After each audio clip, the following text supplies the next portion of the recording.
When you're discipling a person, it's really important that they have a clear picture in mind of what a disciple looks like. So often when we try and disciple people, we just kind of think in terms of different activities we do, like we have to read the Bible more, we need to pray more, or be more holy, or something like that. And that's not terribly helpful, because that's either kind of a little bit vague, or it's kind of tied to particular methodology. What I've found is it's very important to articulate what's the outcome. What does it look like when a person is fully like Jesus? Because that's what disciple means follower, and Jesus himself said that when a disciple is fully developed, he's like his teacher. And so our goal is to become like Jesus, to live and love like Jesus. And so, well, what does that really look like? And how can we unpack that? Well, there's many different ways, of course, that you could do that. I teamed up with Dr. Charles Ridley, and we actually developed a profile of a disciple. And we found that there are 8 dimensions of what a disciple is all about. The roots of the disciple is experiencing God and our relationship with Him. And the trunk of the tree is spiritual responsiveness and following the promptings of the Spirit as we live our lives in loving obedience to Him and in line with the Scripture.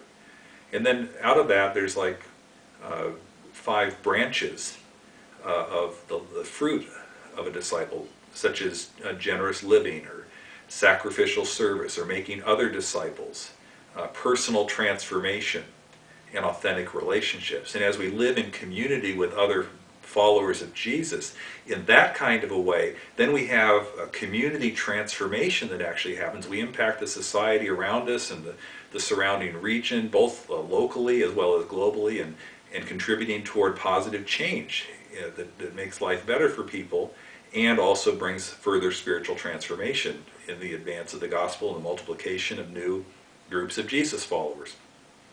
And so that's a clear picture of what a disciple looks like.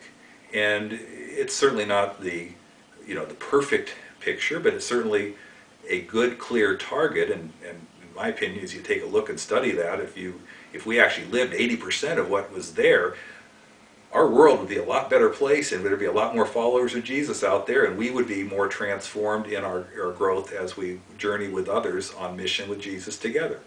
And so having that picture as an outcome then helps to give us something to move forward toward. Now, to be able to do that, of course, you have to be able to know, well, where are you? We learned that earlier in the Reflect. You have to find out where you are on the map. And so the value of doing an assessment to be able to say, here's where I am, and you can affirm the things that are going well, and then you can pinpoint where is God wanting you to grow next in your relationship. Then you can have a chart a course to say, okay, what are the next steps to begin to grow in that area? And that's, of course, where coaching conversations come in. Very, very helpful to have that conversation to help people to reflect and to refocus and to be able to move forward in terms of who they need to become on the inside and what's God calling them to do on the outside.